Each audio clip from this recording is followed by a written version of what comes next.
Nous sommes de retour en direct dans cette édition du 10 avril 2024. Merci beaucoup pour votre fidélité. Merci beaucoup si vous nous rejoignez à l'instant. Et désormais, il est l'heure de retrouver Daniel Cohen de Lara. Bonjour Daniel. Bonjour Louis-Antoine, très décontracté. Ouais, écoutez, certains impondérables. Du coup, à force des choses, eh bien, je vous remercie d'être avec nous ce matin, Daniel. Vous êtes ancien président de l'AFAT, l'Association française des analystes techniques. Vous êtes désormais, vous êtes redevenu associé chez Next Momentum, puisque vous n'avez jamais cessé de l'être, si j'ai bien compris. Donc, du coup, avec nous, toujours très régulièrement sur TV Finance pour bien expliquer comment est-ce que nos téléspectateurs peuvent, je dirais, stratégiquement diversifier ou non leur portefeuille, comment le garnir ou le déremplir, si je puis dire. Et pour nous expliquer tout ça, vous allez commencer par nous analyser le titre de Bouygues, qui semble être à court terme tout du moins, mais engagé dans une tendance baissière, ce qui n'a pas échappé, alors l'œuf ou la poule on verra, mais en tout cas ce qui n'a pas échappé au top management, à la direction administrative et financière du groupe, qui a décidé de tailler dans ses effectifs. Du coup, par la force des choses, c'est une annonce qu'on a appris hier, du coup par la force des choses, est-ce que ça peut redonner un peu de peps au titre ou finalement, lentement mais sûrement, le titre va se diriger vers le premier support, le support majeur qu'il va trouver sur son chemin? Ah bah oui, Bouygues, c'est vrai que le secteur de la construction, qui est une partie de son activité, est un petit peu en délicatesse en ce moment. Alors on a un graphique ici qui démarre à la mi-novembre de l'année dernière, période même un petit peu avant, où un gap haussier avait été ouvert, et jusqu'à il y a pas très longtemps, l'actif a évolué dans un range entre les niveaux de 32,60 et 36 euros. On a touché le support à la mi-février, ce support à 32,64. J'aime bien la configuration qui a démarré, puisque effectivement on a une touchette, un contact avec le support uniquement en mèche, et puis très rapidement l'ouverture d'un premier gap haussier, suivi rapidement à nouveau d'un deuxième gap et d'une bougie Ariane 6 par la taille.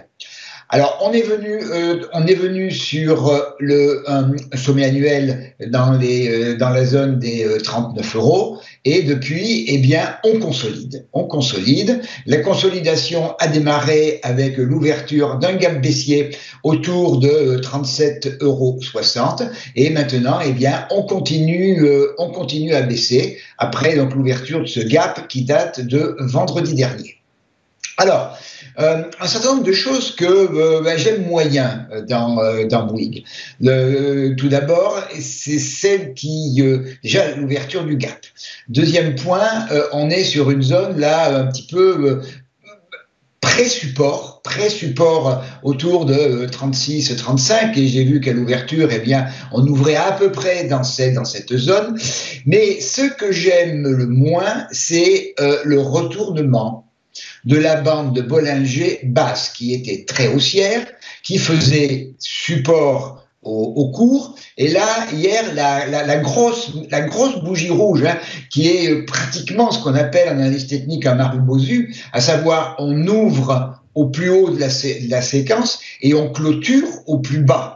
Donc ça, c'est quand même une bougie qui marque une force baissière et qui, entre guillemets, arrache la bande de Bollinger. Donc on est maintenant dans une situation avec une réserve de volatilité qui favorise la poursuite de la baisse. Alors, on a quand même un certain nombre de niveaux tout à fait importants qui sont les niveaux objectifs, donc chacun peut aussi faire arrêter la baisse et provoquer un rebond. Le premier, c'est la zone vers laquelle on semble se diriger assez directement, qui est la zone 36-20. Alors 36-20, c'est le retracement 38,2 de Fibonacci de tout le rallye haussier qui a démarré au milieu du mois de février et qui s'est achevé un gros mois plus tard. Et c'est également un niveau de polarité, c'est-à-dire un niveau qui a été support au mois de janvier et qui a été résistance, excusez-moi, au mois de janvier et qui a été support début mars. Donc c'est un niveau tout à fait important et allié au retracement 38,2 et également à la moyenne mobile exponentielle 55 qui est tracée là en vert, et on voit que au mois de décembre, eh bien, elle a fait parfaitement support à la baisse des cours, elle a refait support à la mi-janvier. Et depuis, eh bien, elle est redevenue support au cours et elle se situe actuellement dans cette zone des 36-20. Donc, c'est une zone qui est vraiment, vraiment importante. Alors, ce que l'on aime bien, généralement, c'est lorsque un mouvement de consolidation trouve support et un rebond sur cette zone des 38,2. Quand je dis un rebond, c'est véritablement une figure de retournement du type ouverture d'un gap, étoile du matin, surtout avec une bougie verte de taille significative qui montre que véritablement les acheteurs ont repris la main, qu'il y a une rotation de mainmise entre acheteurs et vendeurs. Et là, dans ce cas-là, le premier niveau à reprendre, c'est 36,97, qui est lui également un niveau de polarité. Et puis, bien entendu, au-dessus, le gap baissier dans la zone des 37,40, 37,64.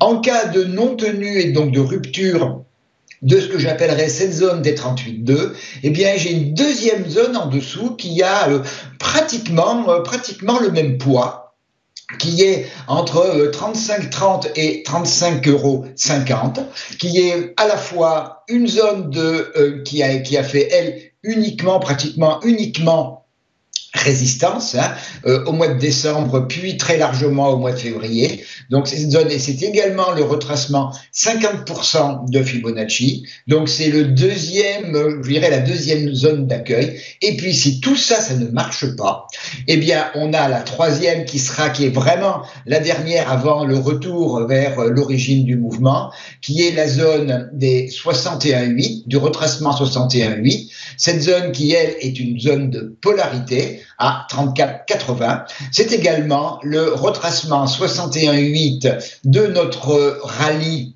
de mi-février, mi-mars, et on est tout proche du gap haussier qui a été ouvert fin février. Et cette zone-là, si elle était rompue, eh bien, c'est probablement et statistiquement retour vers les 32,64. Alors, que l'on aille tester la zone des 38,2, ça me paraît, je dirais, quasiment engagé. C'est là que l'on verra, c'est là que beaucoup de choses vont se déterminer sur l'avenir, au moins à moyen terme du titre. Si un rebond s'effectue, vraiment le marché aura trouvé un support, et à ce moment-là, on pourra espérer revenir vers les niveaux que je vous ai proposés.